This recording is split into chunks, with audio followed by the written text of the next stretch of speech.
Now, Biddy Early would be known all over Ireland, even though she's a Clare woman. And she was different again. She was a healing woman. Some people called her a witch also, but they'd be people who don't know much about her. She was a healing woman. She was a clairvoyant. Thousands of people came to her. There's no doubt about that. And we know when she lived from 1798 until 1874.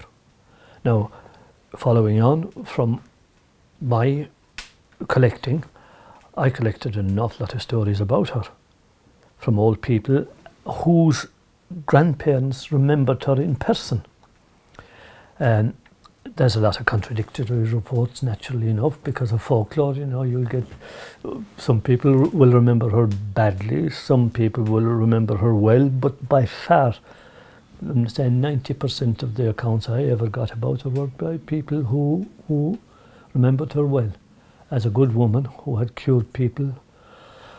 If you came to her with the right attitude, if you came to her to mock her, I'll tell you, she'd put you in your place. Now, she was only a peasant woman, but an extraordinary woman. She was married 4 times.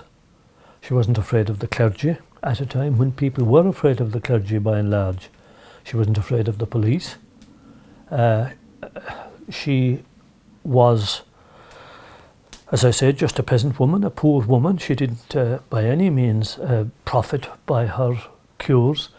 But you see, in Irish folklore, people like that, curers, you'll know whether they're genuine or not by the fact that they don't charge for their cures.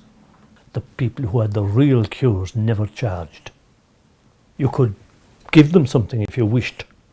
That was your choice, but they never asked for any money or anything for their cure. Biddy Early never charged.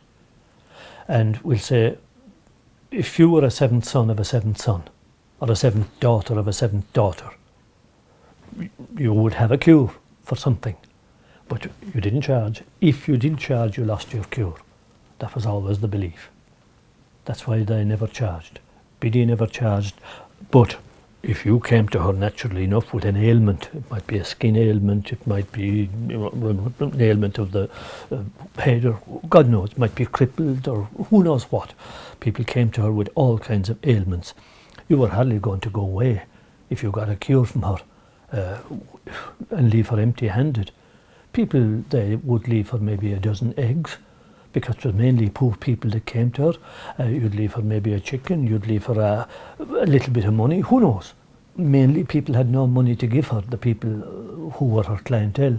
But an awful lot of them, and here was the problem, they left her poteen. Because, look, I suppose that's what a lot of them had. Because how many people were making poteen at the time? And I suppose the beauty of making poteen was you were doing your political duty as well. You were cheating the government, because it was the British government who were in charge at the time. So Biddy always had seemingly the house full of poteen. And Biddy was a generous woman. What she got in free, she gave out free. And where there's free drink, there'll always be a crowd to drink it. And that's what got her into trouble, seemingly, with the local women, whose husbands were always at Biddy's place, drinking poteen. And seemingly they reported her to the police. And the police raided Biddy's place a number of times and accused her of keeping a shebeen. Now, some people say she was brought to court. There's no proof of that. I searched and I could never find proof. I've tried. And any of the old people that I questioned about Biddy Early, and look at all of the references that I have there from all of these people. Not a single one of them ever heard of that case. But, that's the kind of person she was, an amazing person. And they say, and it's such a funny thing, they say that a member of the royal family in England came to her with social disease and that she cured him. Now, I don't believe that, but that people could believe that a peasant woman from East Clare, she lived in Fecal, could have such notoriety, we'll say, that her fame had spread as far as London, and that the royal family would have heard of it, and the woman would come to her to be cured.